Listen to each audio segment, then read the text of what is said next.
ఈ ప్రాంతానికి బీనవాడు ఇటు చేస్తున్నాడు, కానీ అంతింలో విజయం మాత్రం అయింది. అలాంటి చెప్పండి అందరూ భీకరంగా. నా ప్రియులారా, దేవుని మాట విని నా తండ్రి నిందలలో అవమానాల మధ్యలో దేవుని చిత్తానికి అప్పగింపబడి నిలవబడ్డాడు. నా ప్రియులారా, ఎన్నో నిందలు, ఎన్నో అవమానాల మధ్యలో మా సేవ ముందుకు నడిపించబడింది. ఆ కాలంలో మా నాన్నగారి నిర్ణయం, మంచి బియ్యం అన్నేమో దైవజనులకి, నూకలన్నమేమో మాకు. అట్లనే మేము మా సేవలో కొనసాగే వాళ్ళం. చిల్లర వచ్చిన చిల్లర డబ్బులన్నీ మాకు, నోట్లనేమో దైవజనులకి. నోట్లంటే మీరు పెద్ద పెద్ద నోట్లు అనుకునేరు. 5 రూపాయల నోటు, 2 రూపాయల నోటు, రూపాయి నోటు చాలా టాప్. అదే ఆ కాలానికి. వాటితోని సేవ. ఎవరన్నా దైవజనులు వస్తే వాళ్ళకి చక్కగా భోజనం పెట్టి, చక్కగా వాళ్ళకి అన్ని సౌకర్యాలను చూసి, వాళ్ళకి మంచి కానుకిచ్చి వాళ్ళు పంపిస్తూ ఉండేవాడు. మా ఇంటికి దైవజనులు తరచుగా వస్తుండేవాళ్ళు. మా నాన్నగారు నేను ఎప్పుడు అనుకునేవాడిని, మా నాన్నగారు పిచ్చోడైతే అయ్యిండు, కానీ వచ్చిన వాళ్ళకన్నా కథ బుద్ధి జ్ఞానం ఉండాలి కదా. ఊరి బయట బతుకుతుండు, వీడి దగ్గరికి ఎందుకు పోవాలి అని అనుకోవద్దా? ఎందుకు వీళ్ళందరూ ఇటు వచ్చి మా ఇంటి మీద తినేది అని అనుకునేవాడిని. వాళ్ళు భోజనం చేస్తుంటే నేను లోపల గదిలోకి పోయి ఉండేవాడిని. మా నాన్నగారు నన్ను పిలిచేవారు, అయ్యా నాన్న పెద్దోడా అని అనగానే, డాడీ ఫాస్ట్ గారు వచ్చిర్రా అంటే, నేను కడుపులో మాత్రం ఇష్టం ఉండదు, కానీ పైకి మాత్రం మంచిగా ఇష్టం ఉన్నట్టు ఆయన దగ్గరికి వెళ్ళి, అంకుల్ ప్రైజ్ లేడు అంకుల్ అనేవాడిని. ఆయన ప్రైజ్ లేడు బాబు, ఏం పేరమ్మా? Moses Ernest Paul uncle. ఏం పేరు? మోజెస్ ఎర్నెస్ట్ పాలా. అంటే మోషేలాగా లక్షల మంది ప్రజల్ని నడిపిస్తావు, ఎర్నెస్ట్ లాగా వైరాగ్యంతో సేవ చేస్తావు, పౌరులాగా ప్రతి ఖండములు అడుగు పెడతావు, గొప్ప దైవజనం అవుతావు, మీ నాన్నకంటే గొప్ప సేవ చేయాలి నువ్వు అనేవాళ్ళు. నేను అనుకునేవాడిని, మా నాన్నకంటే గొప్ప సేవ అంటే ఇంకా దొరికి నౌకలు కూడా దొరకకుంటున్నారా నాయనారే, నీకు అన్నం పెడితే తినిపోకుండా ఎందుకు నన్ను ఎగస్టాలు మాట్లాడేదని కడుపులు అనుకునేవాడిని, కానీ బయటికి అనేవాడిని కాదు. చాలా తిట్టుకునేవాడిని పాస్టర్ గారు వాళ్ళని. వాళ్ళందరూ నన్ను అట్లా అనేవాళ్ళు, నేను ఇట్లా అనుకునేవాడిని. మొత్తం మీద మీ అందరికి ఒక విషయం చెప్పిన, ఉన్న డబ్బులన్నీ లోపల ఉన్న ఆ పెద్ద నోట్లన్నిటినీ రబ్బర్ బ్యాండ్ వేసి వాళ్ళకి కానుకెత్తుంటే, నేను బీటెక్ చేశాను. నేను బహ్రెయిన్ దేశం వెళ్తే అక్కడ పాస్టర్ గారు నన్ను ఏమని ఆహ్వానించాడంటే, మన మధ్యలో ఉన్న దైవజనులు ఎర్నెస్ట్ పాల్ అయ్య గారు ఉన్నతమైన చదువులు చదువుకొని వాటన్నిటిని దేవుని కొరకు విడిచిపెట్టి సేవకు వచ్చాడని చెప్పాడు. అసలు విషయం ఏంటంటే, ఆ చదువుకుందేనే సేవ చేయకూడదని, సేవ కోసం కాదు విడిచిపెట్టింది. నేను అసలు ఆ సేవ చేయకూడదన్న ఆలోచనతోనే చదువుకుంటే సేవ చేపియడు మా నాన్నని చదువుకున్నా. కానీ దేవుని మహాకృప, నేను బీటెక్ చేసేటప్పుడు నాకు నోట్సులు కొనిపిమంటే ఒక్క నోట్స్ 3 సబ్జెక్టులకు వాడమని చెప్పేవాడు మా నాన్న. ఒకటి ఇటు, ఒకటి తిరగేసి, ఒకటి మధ్యలో నుంచి. దైవజనులు వస్తే మాత్రం ఉన్నదంతా మూట కట్టి పంపేవాడు. నేను అనుకునేవాడిని, నా బతుకు మాచర్ల బస్ స్టాండ్ వెళ్ళాను, మొత్తం ఉన్నదంతా ఊడుతున్నాడు రా నాయన. నేను ఒక మంచి మాట చెప్పి నేను కొంచెం ముందుకు వస్తాను. ఈ రాత్రి మీకు చెప్పగలిగిన అద్భుతమైన మాట, ఎవరెవరైతే మా ఇంటికి భోజనానికి వచ్చి భోజనం చేసి వెళ్ళారో దైవజనులు, వాళ్ళందరి పిల్లలకి నేనే బాప్తిస్మాలు ఇచ్చాను. వాళ్ళందరి పిల్లలను నేనే సేవకు అభిషేకించాను. వాళ్ళని ఆర్డినేషన్ చేయడానికి నేను పోయి వాళ్ళ తండ్రులను పిలిచాను. అయ్యగారు, పెద్ద అయ్యగారు మీరు ట్రెండ్ అయ్యా అంటే వాళ్ళు వచ్చి అయ్యా అయ్యా అయ్యా అయ్యా అయ్యా అంటుండ్రు వాళ్ళు. నేను వాళ్ళని ఏమనుకున్నా వాళ్ళకి తెలియదు. నేను వాళ్ళకి చెప్పిన, మీరు ఒక రోజున మా నాన్నగారు సేవ చేసినప్పుడు వచ్చినప్పుడు, మీరు భోజనం చేసినప్పుడు నేను మిమ్మల్ని ఏమనుకున్నానో తెలుసా అంటే, అవునయ్యా మీరు ఆత్మీయులయ్యా, మీరు ఏమైనా అనుకుంటారు అంటుండ్రు వాళ్ళు. నేను అనుకున్నవి చెబితే, నేను ఎంత దూరం అనుకున్నా నీకు అర్థమైంది నాయన, నేను చాలా కషాయం ఉన్నాయా బాబు, నేను ఇట్లా అనుకున్నానంటే వాళ్ళు ఇప్పటికీ నమ్మట్లేదు నన్ను. నేను మీ అందరికీ చెప్పగలిగిన మాట, ఆ రోజు నా తండ్రి సంఖలో షర్ట్ చినిగిపోతే సింగపూర్ పోయినా కూడా ఈ మాట చెప్పినా మీకు కూడా చెప్తాను, నేనేం సిగ్గుపడను. సంఖలో షర్ట్ చినిగిపోతే మా నాన్నగారికి కుట్టుకోవటానికి సూది దారం లేకపోతే పురికోస కట్టుకొని మా నాన్న సేవ చేశాడు. విన్నారా మీరందరూ? మా గుడిసె అబ్రహాం దర్శనంతో కూడిన గుడిసె. కన్నులెత్తి పైకి చూస్తే మొత్తం నక్షత్రాలన్నీ స్పష్టంగా కానొస్తుంటాయి. గుడిసెన్న ఒకటే లేకపోయినా ఒకటే అన్న గుడిసె మా గుడిసె. ఆ గుడిసెకి మాకంటే ఎక్కువగా పాములు అంటే ఇష్టం. గుడిసెకి రకరకాల పక్షులు అన్ని దాంట్లోనే నివాసం చేస్తాయి. ఇవన్నీ మీకు ఎందుకు చెప్తున్నానో చెప్పనా, అటువంటి పరిస్థితుల మధ్యలో నా తండ్రి దేవుడు చెప్పింది చేయడానికి ఇష్టపడ్డాడు. అందుకోసం ఆ రోజున కనీసం సూది దారం కొనుక్కోవటానికి నా తండ్రికి స్తోమత లేకపోతే, ఎవరో కాదు 3వ రోజు వచ్చే జ్యోతిరాజు అయ్య గారు మీ దగ్గరికి, ఆయన చర్చిలో వాక్యం చెప్పడానికి పిలిచారు. 2 లక్షలు కానుకిచ్చిండు. ఓరే నాయన ఏంది 2 డబ్బులు ఇచ్చిండని చెప్పి ఆయన దగ్గరికి పోయి, నాయన ఏందయ్యా ఎంత కానుకిచ్చిండు, నీకు దండం పెట్ట, నాకెందుకు ఏమైనా మర్చిపోయి ఇచ్చినవి అయ్యిందని. లేదు నాన్న, దేవుడు నిన్ను బహుబలంగా వాడుకుంటే నీ పూట నీ వాక్యం ద్వారా అనేకులు దర్శించబడ్డారు. ఒక రోజున తిండి లేని మా జీవితంలో, ఒక రోజున పరిస్థితులు బాగలేని మా జీవితంలో, ఈ రోజున సేవలో కొన్ని లక్షలు నేనే ఖర్చు పెట్టి సేవ చేసే స్థితిలోనికి నా సేవను దేవుడు దీవించాడు. ఆ రోజున మా ప్రారంభం చాలా దీనంగా, చాలా ఇబ్బందికరంగా, చాలా శూన్యంగా, చాలా అగాధంగా మార్చబడింది. ఏమీ లేని స్థితిలో నుంచి మా సేవను మేము మొదలు పెడితే, మీరందరూ వినాలి ఈ రాత్రి, ఏమీ లేకుండా మొదలుపెట్టిన మేము, నా తండ్రి ఓపిక, నా తండ్రి సహనం, నా తండ్రి దీర్ఘశాంతం. ఒక్కొక్క రోజు మాకు తినటానికి తిండి లేకపోతే సేవకులు తినిపోయిన తర్వాత వాళ్ళు భోజనం చేసినాక వాళ్ళు పక్కన పెట్టినటువంటి ఆ ఎముకలన్నిటినీ నవిలి నీళ్లు తాగి పడుకున్న రోజులు నాకున్నాయి. మాకు తెలుసు అవన్నీ. కనీసం అవి కూడా దొరికేవి కాదు మా తండ్రికి. మా నాన్నగారు అంతే పడుకునేవాళ్ళు. కానీ ఈ పూట మార్చర్లలో ఎకరన్నర స్థలం, 120 పొడుగు 60 వెడల్పు మహామందిరం, అనేకమైన సహవాస సేవకులు అప్పగింపబడిన దైవ జనాంగాన్ని దేవుడు మా పరిచర్యకి దినాన్ని అనుగ్రహించి ప్రతి ఒక్కరి కళ్ళు ఈ రోజున మార్చర్ల వైపు చూసేటట్లుగా ఈ రోజున మా పరిచర్యను దేవుడు దీవించాడు. దీనికి కారణం ఆయన చెప్పింది నా తండ్రి విన్నాడు. ఈ రాత్రి మీరు కూడా ఆయన చెప్పింది వింటారా? ఆయన చెప్పింది వినే చెవులు మీకు ఉన్నాయా? వాడు ఈయన నజరేయుడైన యేసు అని వాడు విని, దావీదు కుమారుడా యేసు నన్ను కరుణించుమని కేకలు వేయ మొదలు పెట్టాను. ఊరకుండుమని అనేకులు వానిని గద్దించిరి గాని వాడు, దావీదు కుమారుడా నన్ను కరుణించమని. నా వైపు చూడండి అందరూ. వాడు అడుక్కుంటుంటే ఎవరైనా వచ్చి, ఎందుకు అడుక్కుంటున్నావు, నువ్వు అసలే గుడ్డోడివి కదా, ఏ పని చేసుకోవడం నీకు చేత కాదు కదా, నువ్వు ఇట్ట పని చేసుకొని ఉండటం, ఇట్ట అడక్క తినటం మంచిది కాదు, మేమందరం కలిసి ఈ ప్రాంతం వాళ్ళందరూ వినండి, వాడు గుడ్డోడు, ఏ పని చేసుకోలేనోడు, వాడికి మనందరం భోజనం పెడతాం అని ఎవరైనా అన్నారా? ఎందుకు నువ్వు అడుక్కోవటం, ఊరుకోరా అని ఎవరైనా అన్నారా? అడుక్కునేటప్పుడు ఊరుకో అని ఎవరు అనలేదు. కానీ యేసయ్యా అని నోరు తెరిచి పిలుస్తుంటే ఇప్పుడు అక్కడ ఉన్న ప్రజలందరూ ఏమంటున్నారు? ఊరుకో ఊరుకో అంటున్నారు. ఈ కాలంలో ఉన్న ప్రజలు కూడా ఏమంటారు?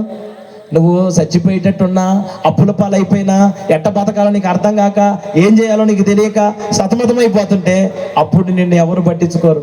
అప్పుడు ఒక్కరు కూడా నువ్వు బతికినవా చచ్చినవా అని కూడా నిన్ను ఒక్కరు కూడా చూడరు. ఎప్పుడైతే నువ్వు బైబిల్ పట్టుకొని దేవుని సన్నిధిలోనికి వెళ్ళటం మొదలు పెడతావో అందరు నిన్ను అనే మాట, ఏందమ్మా ఈ మధ్య కొత్తగా మతంలోకి దిగారంట. ఇది దిగటం కాదు, ఆయనలో కొద్ది రోజు రోజుకి ఎక్కుడే పని, దిగేదే ఉండదు. ఆయనలోకి వచ్చిన వాడు అంచెలంచెలుగా ఆశీర్వదించబడతాడు ఆయన నామంలో. హల్లెలూయా చెప్పండి అందరు గట్టిగా. ఈ రోజున చచ్చిపోయే నిన్ను బతికించాడు, శిథిలమైపోయిన నీ కుటుంబాన్ని నిలబెట్టుకున్నాడు, సమాధులలో ఒక సమాధిగా మిగిలిపోయే నీ జీవితాన్ని ఈ రోజున సజీవుల లెక్కలో ఉంచాడు. ఎవరి మాటలో విని ఏ ఆటంకాలను బట్టి ఆత్మీయ జీవితాలు ఆగిపోక వాడి వలె మరీ ఎక్కువగా ఆయన్నే ప్రేమించే బిడలంగా ఈ రాత్రి మనందరము కొనసాగించబడుతుగాక. ఎన్ని పరిస్థితులు నీ వైపు కేకలేస్తున్నా, ఎన్ని కఠినమైన పరిస్థితులు నిన్ను నీ ఆత్మీయ జీవితంలో, నీ సేవా జీవితంలో నిన్ను ముందుకు వెళ్ళనివ్వకుండా ఎన్నో స్వరాలు నీకు వినబడ్డా వాటిని నువ్వు పట్టించుకోకుండా విశ్వాసమునకు కర్త దానిని కొనసాగించే యేసు వైపు చూచుచు ఈ రాత్రి పందెపు రంగంలో ఓపికతో పరిగెత్తే కృపను నా దేవుడు మనందరికి అనుగ్రహించును గాక. హల్లెలూయా అని చెప్పండి అందరూ. వాడు మరి ఎక్కువగా కేకలు వేయ మొదలు పెట్టెను. అప్పుడు యేసు, చప్పట్లు కొట్టండి అందరు బిగ్గరగా బిగ్గరగా బిగ్గరగా. హల్లెలూయా. ఏంటిదంటండి? అప్పుడు యేసు ఏంటిదంట? ఎవరు నిలబడింది? అమ్మని పిలిచాడు, నిలబడిండా? నాన్న నిలబడ్డా? ఆ గ్రామం గుండా, ఆ మార్గం గుండా చాలా మంది వెళ్ళారు. ఎవరన్నా నిలబడ్డారా? ఎవరు నిలబడ్డారు? అప్పుడప్పుడు ముఖ్యమంత్రులు హెలికాప్టర్ దిగి ఎస్కాట్లో పోతుంటారు, ఒయ్యి ఒయ్యి ఒయ్యి ఒయ్యి అని పోతుంటారు కార్లు. అంత స్పీడ్ ఎందుకు పోతారు నాకు ఇంతవరకు అర్థం కాదు. ఒకటే ఉరుకుతుంటాయి కార్లు మాత్రం, చాలా స్పీడ్గా పోతుంటే వీళ్ళు ఏదో సర్టిఫికేట్లు పట్టుకొని, కుంటి పిల్లలు పట్టుకొని, చూడండి దూరం వచ్చే అన్నా అని కేకేస్తారు. అన్న కారులోంచి చూసి కారు ఆపుతాడు. పిలవండి. ఆ గుడ్డోళ్ళనో ఆ ఉద్యోగం లేని మనిషిలో అది తీసుకున్న సర్టిఫికేట్ తీసుకొని ఆ ఉన్న మనిషితో ఫోటో దిగుతాడంట. మరుసటి రోజు పేపర్లో ఫోటో వచ్చింది, కానీ వాడికి ఏం జరిగిందో, కీడు జరిగిందా, మేలు జరిగిందా, వాడికి న్యాయం జరిగిందా లేదా, ఇక వాడికి తెలియాలా, దేవునికి తెలియాలా, మనకి తెలియదు. ఒక మనిషి నిలబడ్డట్టు కాదు, దేవుడు నీ కోసం నిలబడబోతుంది రాత్రి. ఆయన నిలవబడితే నీ ముందున్న ప్రాకారాలు కూలిపోతాయి ఆయన నామంలో. హల్లెలూయా అని చెప్పండి గట్టిగా. నీ కుటుంబ పక్షాన ఎవరు నిలవబడలేదని నువ్వు అనుకుంటున్నావు, నా యేసయ్య నీ కుటుంబ పక్షాన నిలవబడబోతున్నాడు, నీ సేవ పక్షాన నిలవబడబోతున్నాడు. నీ ఆత్మీయ జీవితంలో ఆయన నీకు ఒక మహాపరాక్రమశాలిగా నిలవబడబోతున్నాడు ఆయన నామంలో. అప్పుడు యేసు నిలిచి వానిని పిలువుడని చెప్పగా వారు ఆ గుడ్డివాడిని పిలిచి, నాకు ఒక అనుమానం వచ్చింది, మీరు చెప్పండి, నేను ముగిస్తా. కానీ మరే ఇప్పుడు ఆ పిలిచేదేదో గుడ్డోనే పిలవచ్చుగా. అరే ఆ గుడ్డోడు ఇట్రా అబ్బాయి అనొచ్చుగా. గుడ్డివాడిని పిలవకుండా ఈ మాట ఎవరికి చెప్తున్నారో పిలవమని? ఎవరెవరైతే వద్దన్నారో, ఎవరెవరైతే నోరు మూసుకోరా అని చెప్పారో వాళ్ళతోనే చెబుతున్నాడు ఇప్పుడు యేసయ్య. ఎందుకు ఈ మాట చెప్తున్నానో చెప్పనా? ఒక రోజున నువ్వు బైబిల్ పట్టుకొని చర్చికి పోతుంటే, ఏందమ్మో చర్చికి పోతున్నావు, ప్రార్థన చేస్తే రోగాలు పోతాయా, కొబ్బరి నూనె చేసకే అన్నీ పోయినాయా అని చెప్పి మాట్లాడిన వాళ్ళు ఉన్నారు, చూసినవా? వాళ్ళందరూ ఈ రోజున నువ్వు చర్చికి వస్తుంటే వాళ్ళు కూడా కొబ్బరి నూనె చేసా డబ్బా నీకు కొనిచ్చి కొంచెం దీన్ని అంతరం వేయించుకొని రాపో అని చెబుతుండ్రు. కొంచెం ప్రార్థన చేయించుకొని రాపో పాస్టర్ గారి దగ్గర. ఎవరెవరైతే నీ గురించి వ్యంగ్యంగా మాట్లాడారో, అవమానకరంగా మాట్లాడారో, ఆ అవమానకరంగా మాట్లాడిన ఆ నోర్లని నిన్ను నీ దేవుడిని మహిమపరిచే నోర్లుగా నా దేవుడు మార్చాడు ఆయన నామంలో. హల్లెలూయా అని చెప్పండి. సరే, ఇప్పుడు వాడిని పిలువుడని చెప్పగా వాడు ఆ గుడ్డివాడిని పిలిచి, ధైర్యం తెచ్చుకో, ఆయన నిన్ను పిలుచుచున్నాడని. హల్లెలూయా చెప్పండి అందరూ. ఈ రాత్రి నేను మీ అందరికి ఒక శుభవార్త చెబుతున్నాను. ఈ రాత్రి మిమ్మల్ని కూడా నా యేసు పిలుచుచున్నాడు. ప్రయాసపడి భారము మోసుకొనుచున్న సమస్త జనులారా నా యొద్దకు రండి, నేను మీకు విశ్రాంతిని కలగజేస్తాను. ఈ రాత్రి యేసు నిన్ను పిలుస్తున్నాడు. తమ్ముడు వస్తావా? ఆయన పిలిచాడు. వాడిని పిలువుడని చెప్పగా వాడు అంతటా వాడు. ఈ మాట వినండి, నేను ముగిస్తున్నాను. నా వైపు చూడండి. యేసయ్య పిలిచాడండి. పిలిచేటప్పుడు వాడు ఏం చేస్తున్నాడు? పిలవక ముందు, ఇంతకుముందు వాడి పని ఏంటిదండి? అడుక్కొని తిని బతుకుతున్నాడు. యేసయ్య ఎప్పుడైతే పిలిచాడో వాడు వెంటనే ఏం చేశాడంట? వాడు ఆ బట్టను. నేను ఒక మాట మిమ్మల్ని అడగాల, మీరే ఆ గుడ్డోళ్ళు అయితే మీరేం చేస్తున్నారు చెప్పండి. మీరే ఆ గుడ్డోళ్ళు, మిమ్మల్ని యేసయ్య పిలుస్తాడు. అబ్బాయి యేసయ్య పిలుస్తున్నాడు అని అంటే మీరేం చేస్తారు? నేను చెప్పనా? ఆ గుడ్డను శుభ్రంగా మడత పెట్టి, అయ్యా బట్ట జాగ్రత్త, మళ్ళొచ్చి అడక తింటవుతున్నా, మళ్ళొచ్చి నేను అడక తింటా, కానీ నా బట్ట జాగ్రత్త నాయనా. నిన్ను యేసయ్య పిలుస్తున్నాడంటే నీ పాత రోత బతుకును దూరంగా బారేయకుండా, కొంతమంది ఏమో ఎవ్వరికి ఇవ్వకుండా, చూడండి బట్టని దగ్గరలో, బట్ట నాది మళ్ళొత్త.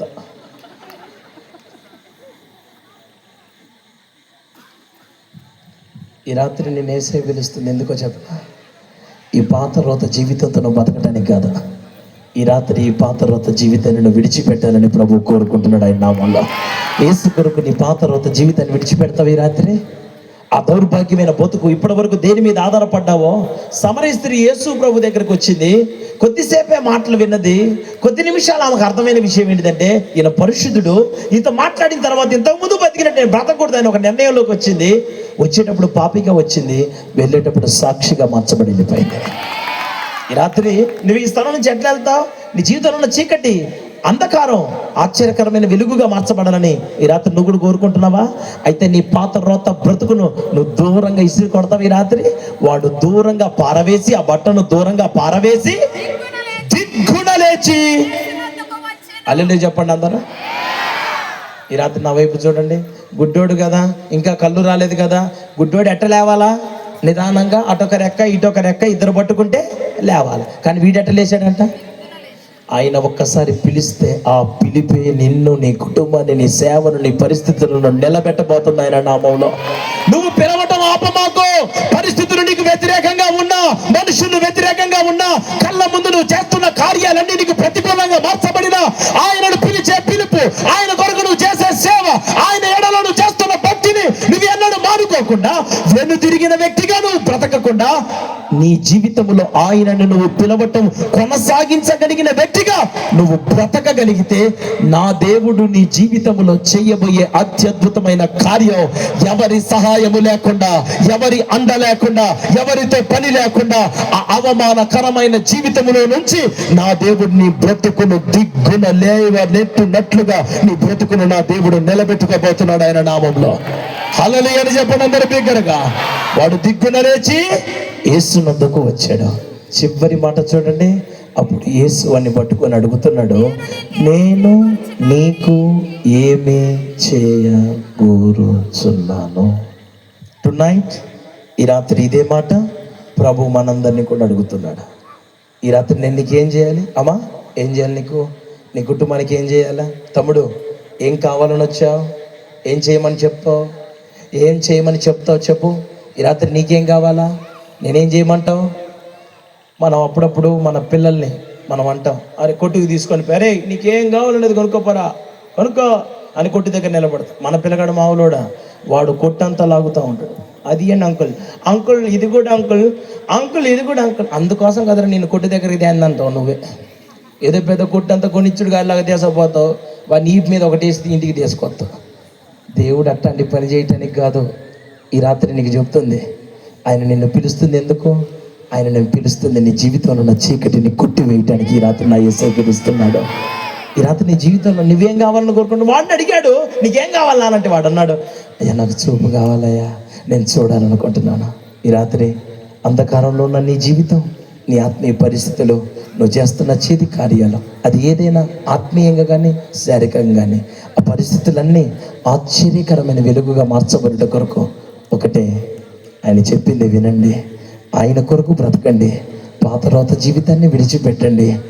ఆయన దగ్గర ఒక్కటే మాట, ఏం కావాలి అని అడిగితే అడుగు ప్రతివాడు ఈ రాత్రి పొందుకోబోతున్నాడు ఆయన నామల్లా. స్తోత్రం అని చెప్పండి అందరు గట్టిగా. ఈ రాత్రి అందరం ఒకసారి దయచేసి లేచి నిలబడదామా? అందరం ఒకసారి దయచేసి లేచి నిలబడదాం. ఈ రాత్రి నీకేం కావాలి? నువ్వేం కోరుకుంటున్నావు? నీ జీవితంలో వేటిని చూడాలని కోరుకుంటున్నావు? ఏం కావాలని నీ జీవితంలో ఆశపడుతున్నావు? ఆరోగ్యమే కావాలా? ఆత్మీయత కావాలా? ఆత్మలు కావాలా? అభివృద్ధి కావాలా? ఆశీర్వాదము కావాలా? ఒక ఉన్నతమైన జీవితం కావాలా? ఏం కావాలి ఈ రాత్రి నీకు? ప్రభా, ఒక ఉన్నతమైన జీవితాన్ని నేను నీకు జీవిస్తాను, నీ కొరకు బ్రతుకుతాను ప్రభా. ఈ దౌర్భాగ్యమైన స్థితిలో నేను ఉండను, ఈ అంధకారంలో నేను బ్రతకను ప్రభా. నీ కొరకు బ్రతకటం నాకు నేర్పించండి, నీ కొరకు సమస్తమును విడిచిపెట్టడం నాకు నేర్పించండి నాయన.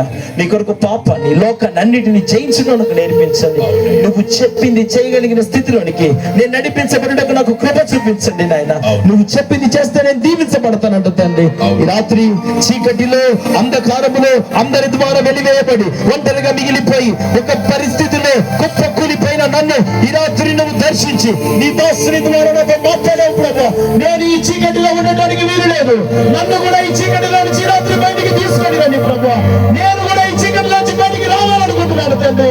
నాకు నేర్పి అయ్యా, ఈ చీకటి నుంచి బయటికి రావడం నాకు నేర్పి, పాపాన్ని జయించడం నేర్పి, పరిశుద్ధంగా బ్రతకడం నేర్పి, యోగ్యంగా నడిపించబడడం నేర్పి. ఈ రాత్రి నేను చీకటిలో నేను ఉండను, నా జీవితం కూడా వెలిగించబడాలన్న వాళ్ళు గురించి పైకెత్తండి, ప్రార్థన చేద్దాం. ఎవ్వరు కళ్ళు తెరవమాకండి, అందరు కళ్ళు మూసుకొని ఉండండి. ఇంతసేపు మీరు దేవుని మాటలు విన్నారు, ఇప్పుడు దేవుడు పరలోకములను తొంగి చూస్తున్నాడు. నీ హస్తాన్ని దేవుడు ఈ పూట పట్టుకోబోతున్నాడు. ఇక ఎన్నడూ కదల్చబడలేనంతగా నీ జీవితాన్ని స్థిరపరచాలని కోరుకుంటున్నాడు. ఉన్నాడు. ఎవరి దగ్గర ఏ పరిస్థితుల్లో నీ జీవితంలో తల కిందులుగా మార్చబడినట్లుగా మార్చబడిందో వారి ఎదుట నీ జీవితాన్ని నిలవబెట్టి ఆశీర్వదించి చూపించబోతున్నాడు. నీ కుడి చేయి పైకెత్తి చూపించు. యేసయ్యకు ఒక మాట చెప్పు, అయ్యా నా జీవితంలో నేను నేర్చుకుంటానయ్యా, నీ కొరకు బ్రతకడం నేర్చుకుంటానయ్యా, నువ్వు చెప్పింది చేయడం నేర్చుకుంటానయ్యా, ఈ పాత రాత జీవితాన్ని దూరంగా పారేయటం నేర్చుకుంటాను ప్రభా. నా జీవితంలో ఉన్న ఈ అంధకారం నుంచి నువ్వు నన్ను బయటికి తీసుకొని రండి ప్రభా. నా భర్త చీకట్లో ఉండటానికి వీల్లేదు, నా పిల్లల చీకట్లో ఉండటానికి వీల్లేదు, మా గ్రామం ఈ చీకటిలో ఉండటానికి వీల్లేదు. మా గ్రామాన్ని విడిపించండి ప్రభువా. మా గ్రామం ఈ మందిరములో, అయ్యా ఈ మందిరం, ఈ సహవాసం ఈ గ్రామములో ఉండకూడదు తండ్రి. మా మందిరమే ఈ గ్రామంగా మార్చబడును గాక ఆయన నామములో. ఈ గ్రామములో ఉన్న చీకటంతా యేసు నామములో కొట్టివేయబడాలి ప్రభువా. కార్యములు చెయ్యండి తండ్రి. చేతులెత్తిన బిడ్డలారా, మిమ్మల్ని అందరినీ నా దేవుడు చూస్తున్నాడు. రాత్రి నువ్వు కారుస్తున్న కన్నీరు, చేస్తున్న ప్రార్థన, నువ్వు రోధిస్తున్న నీ రోదన దేవుడి రాత్రి వింటున్నాడు. ఒక్కటే మాట ప్రభుకి చెప్పు, అయ్యా ఈ చీకటిలో నేను ఇక ఉండను ప్రభా. నా చీకటిని వెలుగుమయంగా మార్చండి తండ్రి. వెలుగుగా చెయ్యి ప్రభువా, వెలుగుగా చెయ్యి తండ్రి. ఒక్క మాట అడగరా అందరూ ఏకస్వరంతో అడగండి, ఈ చీకటిలో నుంచి నన్ను బయటికి తీసుకొని రండి అయ్యా. నేను నా కుటుంబంలో సేవ, చీకటి భయంగా ఉండడానికి వీలు లేదు ప్రభువా. నన్ను దర్శించండి ప్రభు, నా బ్రతుకు మార్చేయ. మరణము పొందినంతగా విధేయత చూపిన మాదిరిది నా ప్రతి అణువులో నీ పోలిక కలుగజేయునా నా దేవా. నా ప్రతి అణువులో నీ పోలిక కలుగజేయునా నా దేవా. నేర్పుమయా నా యేసయ్యా, నేర్పుమయా నా యేసయ్యా. నాకు నేర్పుమయా నీ కార్యము, నాకు నేర్పుమయా.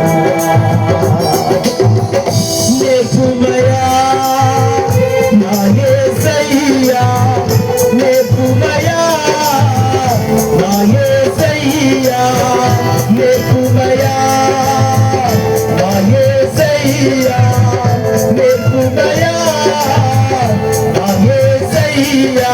నీ కాడిలో నాకు నేర్పుమయా, నీ కాడిలో నాకు నేర్పుమయా. యేసయ్యా, యేసయ్యా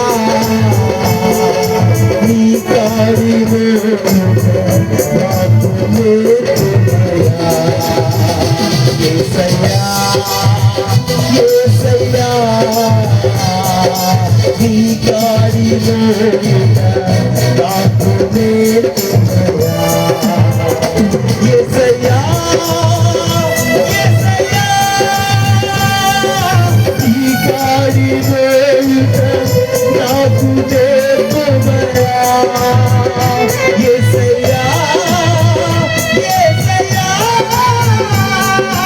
నీ కాడిలో నాకు నేర్పుమయా. నీ కాడిలో నాకు నేర్పుమయా. నీ కాడిలో నాకు నేర్పుమయా. యేసయ్యా, నీ కాడిలో నాకు నేర్పుమయా. యేసయ్యా, యేసయ్యా నీ కాడిలో నాకు నేర్పుమయా. నేర్పుమయా నా యేసయ్యా, నేర్పుమయా నా యేసయ్యా, నేర్పుమయా నా యేసయ్యా, నేర్పు ఈ కాడి మీద నాకు నేర్పుమయ్యా, ఈ కాడి మీద నాకు నేర్పుమయ్యా, ఈ కాడి మీద నాకు నేర్పుమయ్యా, ఈ కాడి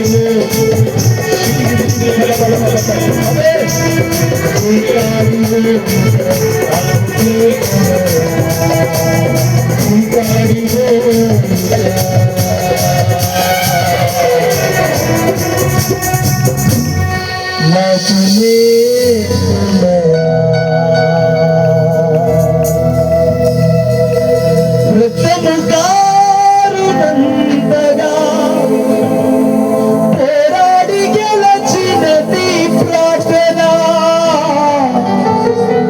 పాపపు సంఖ్యలను పెంచిన నీ తీర్మానము నాకిన్నయా, నేర్పుమయా నా యేసయ్యా, నేర్పుమయా నా యేసయ్యా, నీ కాడి మీద నాకు నేర్పుమయా. రాత్రి నేను నీ కాడి మోస్తాను ప్రభా, పాపపు కాడి పాపపు సంఖ్య నుంచి నేను విడుదల పొందుతాను, ఈ చీకట్లో నేను ఉండను వాళ్ళు. ఏది మీ కుడి చేయి పైకెత్తండి, మీకోసం దైవజనులు ప్రార్థన చేస్తారు. మనం ముగింపులోకి వచ్చాం, ప్రార్థనలు ఏకీభవిస్తాం. దేవుని కృప మనకు తోడుగా ఉంటుంది.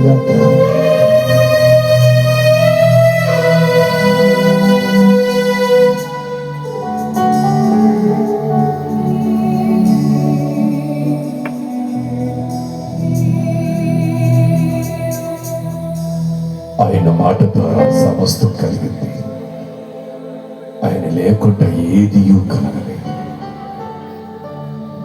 ఆయన స్వరవిని ఆయన మాట ఎవరైతే వింటారో వాళ్ళు బ్రతుకుతారు. ఈ లోక సంబంధమైన నటన, వేషధారణ, బాహ్య సంబంధమైన జీవితం దేవుడు ఇష్టపడ్డది. అంతరంగాలు ఎరుగున దేవుడు భర్తమయ్య గుంటువాడైనా తన హృదయాన్ని చూశాడు దేవుడు. ఆయన స్వరవిని దిక్కుమని లేచి ఆయన మాట ద్వారా గెంతులు ఆడాడు. దేవుడు మాట విన్నాను బ్రతుకుతావు. దీన స్థితిలో తండ్రి సేవ ప్రవచన పూర్వకంగా దైవజనుల పాలగా నిలబెట్టుకొని పరిశుద్ధాత్మ దేవుడు